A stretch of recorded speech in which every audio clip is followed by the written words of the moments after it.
A ceia foi cancelada na cruz. Olha o que está escrito em Hebreus 7:18. Por um lado, foi cancelada a antiga ordenança. Por quê? Porque era fraca, porque era inútil. Ou seja, a própria Bíblia está dizendo que a lei de Moisés, com seus mandamentos, com suas práticas e rituais, foi anulada. Cristo tomou essa decisão. Está registrado, está declarado. Só que o que muitos líderes fizeram? Ignoraram essa revogação. Não acataram a ordem. Se colocaram acima de Cristo como se dissessem: não, Senhor. O Senhor cancelou, mas nós vamos continuar do nosso jeito. É exatamente isso. A decisão foi tomada lá do alto, e mesmo assim, líderes religiosos resolveram manter tudo como estava. Acreditam que têm o poder de escolher o que deve ou não ser obedecido, como se a palavra fosse deles. Mas o que a Igreja de Cristo precisa entender é que isso não é uma sugestão. Foi um decreto, uma revogação oficial. Uma decisão que deveria ser respeitada por todos os que se dizem seguidores de Cristo. Tem gente que chega e diz com toda convicção: eu sou cristão. Mas vamos ser sinceros. Se não obedece a Cristo, então não é cristão coisa nenhuma. Está apenas seguindo regras de homens. Um religioso que diz sim para o pastor e não para o Senhor. E o que é isso? Rebeldia. Desobediência. As ordenanças foram ou não foram canceladas? Foram. Onde? Na cruz. Quem ainda insiste em cumprir essas práticas? Aqueles que resistem à vontade de Cristo, aqueles que, mesmo diante da clareza das Escrituras, continuam repetindo os rituais do antigo pacto, a ceia, a Páscoa, o dízimo, os jejuns. Tudo isso fazia parte da velha aliança. Se alguém diz: hoje na minha igreja é dia de Santa Ceia, e vai participar disso, a verdade é uma só. Está em oposição direta ao que Cristo estabeleceu.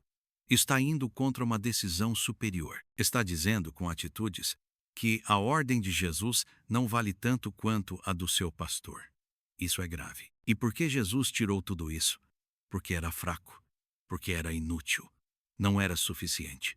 Era um sistema temporário que não conseguia transformar ninguém de verdade. E é justamente isso que Hebreus está explicando. Hebreus 7:19 deixa claro: pois a lei nunca aperfeiçoou coisa alguma. Ela só apontava, só simbolizava, mas não tinha poder real. Por isso agora temos algo muito melhor, uma esperança superior, um caminho que realmente nos aproxima de Deus. Ora, se a lei não aperfeiçoou coisa alguma e está nas Escrituras, por que os pastores continuam promovendo essas práticas nos templos? A resposta vem do próprio Espírito da Graça, porque isso enche o templo físico. E quando o templo se enche, os cofres também se enchem.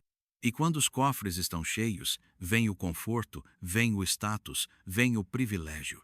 Enquanto isso, vidas ficam de lado, esquecidas. Porque obedecer a Cristo não é mais a prioridade. Só que o verdadeiro templo a ser cheio não é de concreto, não é de pedra, é o nosso corpo. Nós somos o templo do Espírito Santo. E o que precisa nos encher é conhecimento, é sabedoria, é discernimento para entender que ninguém pode se levantar contra aquilo que Cristo estabeleceu, que ninguém pode anular o que foi feito na cruz. Do outro lado, no lado que nos foi dado pela ressurreição, está a esperança. Uma esperança maior, uma esperança viva. A graça. É por meio dela que chegamos a Deus. Não é por ritual, não é por calendário. É pela fé, é pela presença do Espírito em nós. Diga: Abba, Pai. Essa expressão carinhosa, íntima, representa exatamente a relação que temos agora com Deus. Não mais de distância, não mais de medo, mas de filhos que reconhecem o amor do Pai. Estamos do lado de cá, não mais na noite da traição, mas no dia da vitória. Cristo ressuscitou, levou consigo o cativeiro e, em troca, entregou dons aos homens. Ele não nos deixou presos às sombras da antiga aliança. Ele nos deu um novo caminho. Um caminho que não é velho. Um caminho que não está morto. O caminho agora é novo e está vivo. Veja o que diz Hebreus 9:9. Tudo aquilo era uma parábola, uma representação.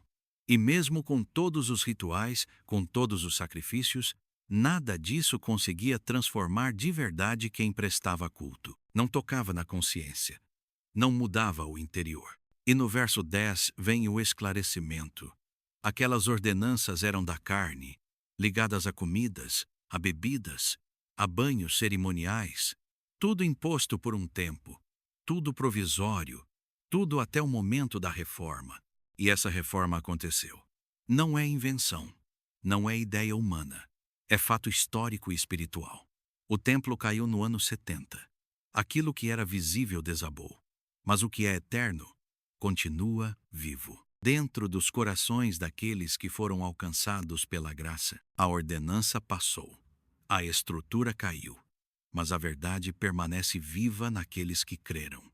A reforma chegou, e ela vive onde há entendimento do que Cristo fez, não mais em coisas externas, mas dentro, no espírito. Na consciência, Paulo, quando escreveu aos Gálatas, soltou uma verdade que muitos hoje ignoram. Ele disse: no passado, vocês serviam a deuses que nem eram de verdade. E aí vem a pergunta: agora que vocês conhecem a Deus, ou melhor, agora que são conhecidos por Deus, por que estão voltando para aquelas mesmas práticas fracas e pobres que só serviam para escravizar vocês de novo? Rudimentos, coisas ultrapassadas, práticas do sistema antigo, coisas que não libertam, só aprisionam. Era exatamente isso que vivíamos nas igrejas. Santa Ceia marcada no calendário, e ninguém faltava. Se a pessoa estivesse doente, levavam a ceia até a cama dela. Se morresse, faziam ceia no cemitério. Chamavam o pastor, cantavam hino no velório, e alguém da família tomava a ceia por ela, porque não podia partir sem isso. Mas por quê? Porque nos ensinaram que era obrigatório, que era essencial, quando na verdade estávamos sendo presos por práticas que Cristo já havia encerrado. E aí vem Hebreus 8:6 dizendo com todas as letras: Jesus obteve um ministério mais excelente. Ele é o mediador de uma aliança muito superior.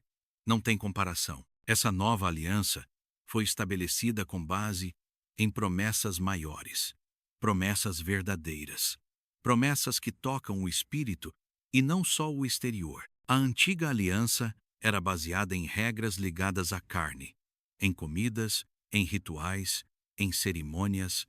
A nova é baseada na graça, e a graça está fundamentada em promessas vivas, promessas superiores. É disso que se trata agora. Hebreus 8:7 reforça: se a primeira aliança fosse perfeita, não haveria necessidade de uma segunda.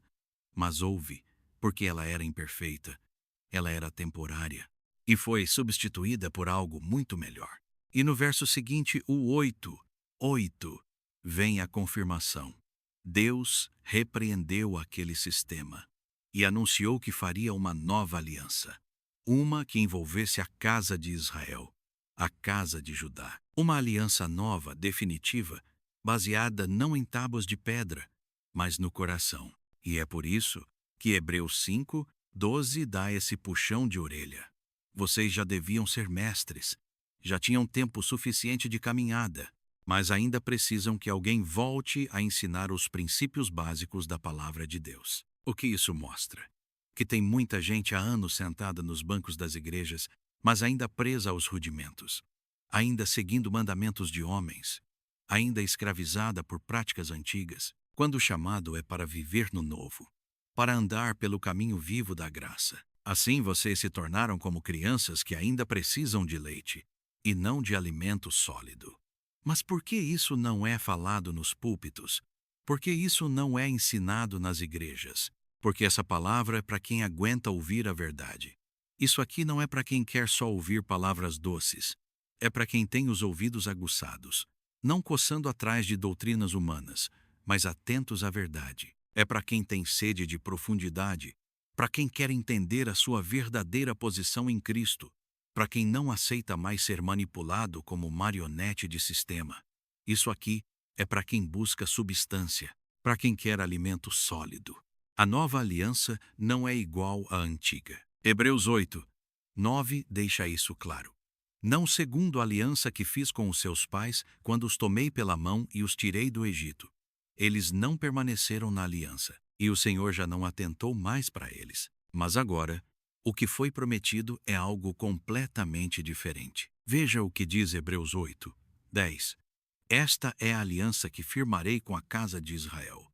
Na mente imprimirei as minhas leis, e sobre o coração as escreverei. Agora, a lei não está mais em tábuas, está dentro, está no espírito.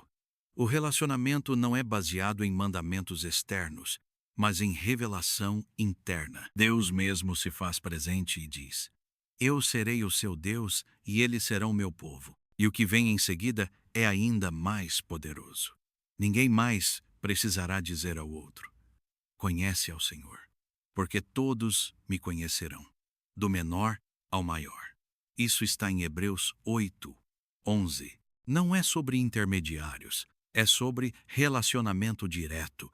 Não é sobre tradição, é sobre comunhão. E por fim, vem o alívio, a libertação. Hebreus 8, 12. Usarei de misericórdia com as suas iniquidades, e dos seus pecados jamais me lembrarei. Isso é a graça. Não é cobrança, não é acusação. É perdão pleno, é liberdade de verdade. E o verso 13 sela tudo. Quando ele diz nova, automaticamente declara que a anterior ficou velha, que ficou ultrapassada, que está prestes a desaparecer. E de fato, desapareceu, porque essa carta foi escrita no mesmo período em que o templo foi destruído, no ano 70. Aquilo que era símbolo do velho pacto caiu, foi encerrado. Agora, o caminho é outro, novo, vivo, e só trilha esse caminho quem já deixou o leite e está buscando alimento sólido. Só anda nesse caminho quem já entendeu que ser igreja não é frequentar um templo, mas ser morada viva do Espírito de Deus. Vivemos por fé e não por obras. Se inscreva no canal, deixe seu like e novos vídeos virão